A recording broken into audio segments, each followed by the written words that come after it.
One day Mario woke up and decided to take a shit, because hey, he's Mario. So Mario went up to Yoshi and said, "Yoshi, I want you to be my shitter." And since Yoshi was Mario's bitch, he opened his mouth. Mario pulled down his stained briefs and began to shit in Yoshi's mouth. Yoshi was forbidden to express any emotions, but at this moment he was feeling very aroused. Mario's face turned red as he grunted and strained to push his lot of shit out of his ass. He farted and little shit particles flew into Yoshi's eyes. Yoshi's eyes teared up, not from the pain of the shit particles nor from the paint peel and stench coming from Mario's unwashed ass, but from the sheer ecstasy of being Mario's shitter.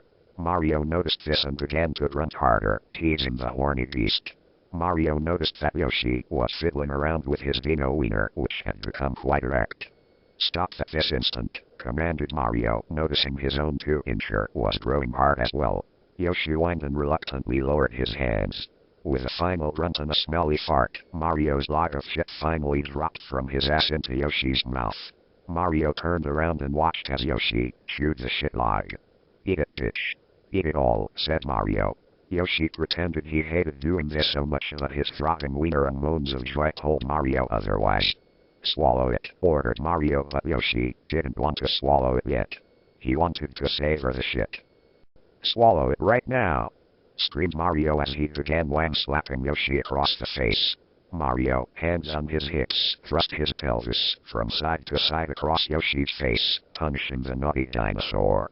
"You do what Mario tells you," he screamed. After about 40 wang slaps, his wiener started to become sore, so he stopped. By now the shit log had gone down Yoshi's throat. "Eggulate," he ordered. Yoshi strained and produced an egg. Inside this egg contained what was previously his shit log. Mario walked over to his shelf and placed it with the others. He had hundreds, possibly thousands of these shit eggs. He planned to use these against Bowser the next time he kidnapped Peach. Wait a minute. I think this is the wrong story. Fuck me pink. Hold on, let me find it. Here it is. Ahem. This isn't one of those haunted game stories. At no point are you going to hear me claim something within the game spoke to me, reacted to my words, or forced me to punch myself repeatedly in the face. No, this isn't about a haunted game or a game doing something impossible, or even something it shouldn't have. This isn't about a glitch or a hidden satanic message, and at no time did I phone Nintendo headquarters only to have my questions answered with hushed whispers or anguished screams. This story is about a game feature I don't think anyone else has unlocked. That's it. No ghosts. No conspiracies. Just a secret we were all supposed to find, but never did. Something that changes an entire generation's childhood and the very essence of a multi-million-dollar franchise. This is about what I assume to be a previously undiscovered alternate ending of Super Mario World for the Super Nintendo. In 1996, I received my first computer as a birthday gift. I'd been on the internet before, had used computers before, but it had always been in school or at a friend's house. This one was mine. All mine. I explored the crude, prehistoric web of the time with great interest.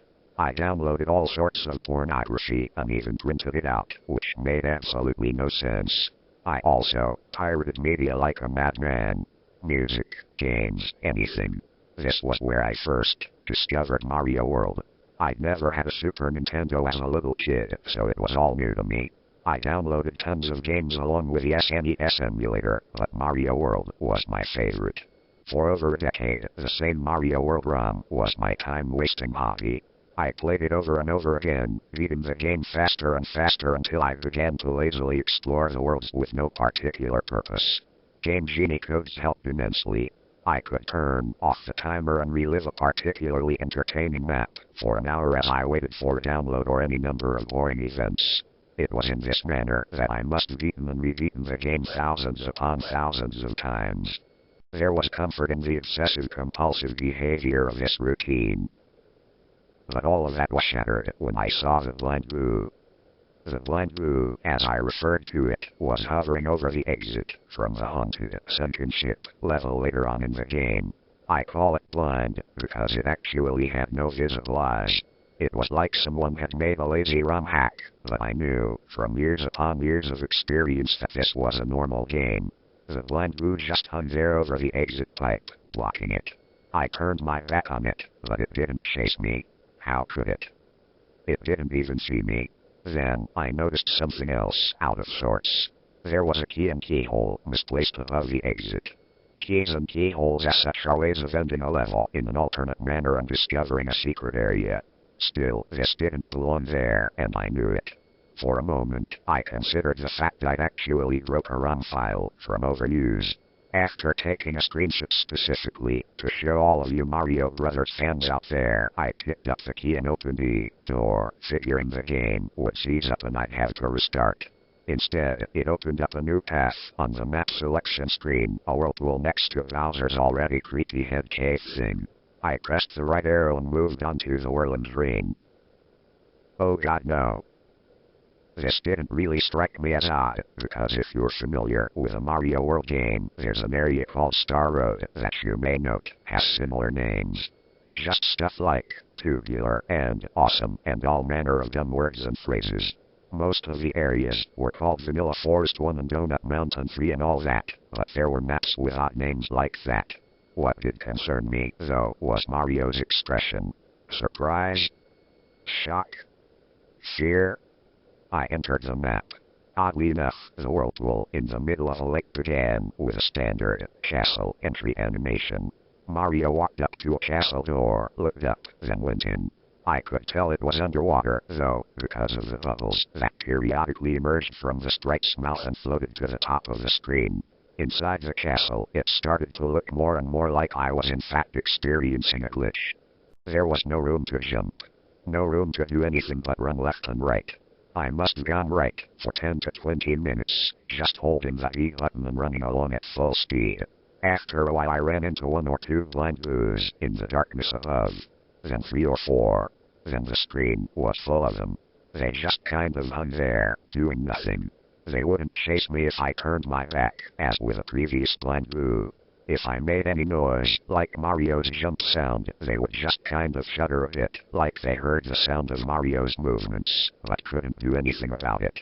Then something made me stop and turn the other way. Now I knew beyond a shadow of a doubt that this map was designed specifically to screw with a player. Not because the giant, Bleeding Bill was hemorrhaging profusely from its face, but because it was inescapable. There was literally no way to avoid being killed by it, as you can clearly see above. That is, unless you're like me and you have the Game Genie cheats on hand. I switched on the code for permanent invincibility. I let the Bleeding Bill chase me for a while when I was invincible, just to get a good look at the thing. I stopped and killed it with my invulnerable touch, only when I saw a message that hadn't been there when I'd cast before. I hate you. That kind of creeped me out. But on the other hand, it was kind of interesting, because it meant this was definitely a map that was supposed to exist. There was some sort of plot element here. Something undiscovered. What did it mean? Who hated me? King Koopa seemed the obvious answer. Or maybe just the ghosts. When you're in a haunted castle that you found by way of a haunted ship, a bloody-looking hate message isn't so unbelievable. I saw it again as I approached some giant boos. I was thankful that the blind boos ended at this point, because the more I watched them shudder, the uneasier I felt. Almost empathetic toward them, etc. The thankfulness ended when I turned my back on the giant boos and this happened. Giant boos with faces I hadn't seen before. They always looked mad at being awakened, angry that you were invading their haunted houses across the Mario World Island. This was different, and they looked gleeful. Demented. I could see right down their throats, which seemed odd, given the lack of detail their mouths usually displayed. And yes, of course I'm going to address that message you saw in the picture. Why won't you die? I don't know why. Am I supposed to? Who's asking? I let the giant boos touch me, and they died like the Bleeding Bills, of which I had encountered too. Despite any attempt to scare the player, I knew that being invincible meant invincible no matter what they threw at me. After a while of running down this strange claustrophobic corridor with no more eventful happenings, I came to a room with an exit pipe. Taking the pipe downward, I came out the other end and dropped into a room filled with water. The water made sense, this being a sunken castle beneath a whirlpool and all. I was rewarded for my troubles with a question mark block that released a mushroom for me. I could have easily done this with a cheat code, but the thought had escaped me as I faced all these new and strange sights. The first creatures I encountered in the underwater portion of the castle were flumps. Unless you've been living under a rock since the mid-80s, you know flumps are stone-like square creatures that hang from the ceiling and fall whenever you come near. They try to crush you, essentially. Well, these flumps, lined up in a tight row, dropped repeatedly and randomly with no real trigger or any sense of logic. They would just wait or drop whenever they seemed to feel like it. It also looked like these flumps had been very successful flumps. More cartoony blood. This was getting pretty unusual for the Mario Brothers franchise, which I hadn't recalled seeing blood in at all. Now I'd seen it used 3 times. The bloody kills, the messages, and these perpetually smashing, grinding flumps who were working their victims into pulp. Forever. In the hampering effects of the water, I walked slowly under these things, making sure every single one touched me and died. There were almost 30 of them in a row. The sight of them mindlessly crushing over and over again just made me hate them with an unsettling intensity. What's weird is that the blood caused Mario to slide as if he were on a nice level. After walking through that gauntlet of depravity, I swam into a more open area that was filled with spikes on the floor and ceiling. It was difficult to swim in this manner without touching the spikes, but since I was still invincible I didn't think much of it. I avoided them more for fun than out of any sense I'd be damaged. It stopped being fun really fast, though. Now I knew some of what was going on. The bloody mess the flumps were unendingly spattering. It was other Marios. Past Marios that had tried to traverse this level and failed. I had to admit this was an excellent touch, even if it was a bit foolish.